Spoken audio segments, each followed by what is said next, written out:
आञ्जनेयमङ्गलश्लोक वैशाखे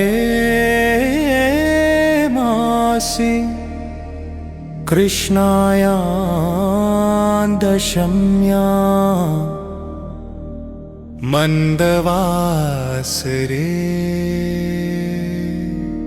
पूर्वाभाद्रप्रभूताय मङ्गलं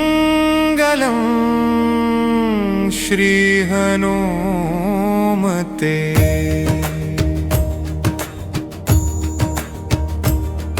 करुणारसपूर्णाय फलापूपप्रियाय च नानामाणिक्यहाराय मङ्गलं श्रीहनुमते।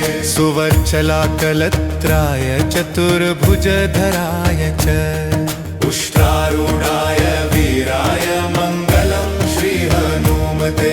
दिव्यमङ्गलदेहाय पीताम्बरधराय च तप्तकाञ्चनवर्णाय मङ्गलं श्रीहनुमते।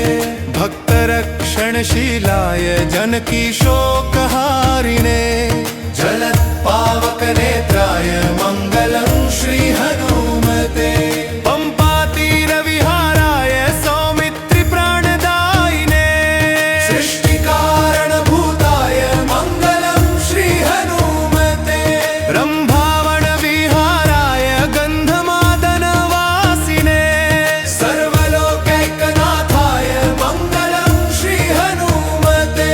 पञ्चाननाय विमाय कालनेमिहराय च कौण्डिन्यगोत्रजाताय मङ्गलं श्रीहनुमते।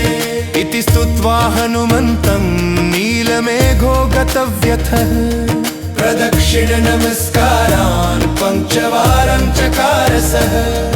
इति आञ्जनेयमङ्गलश्लोका सम्पूर्णः।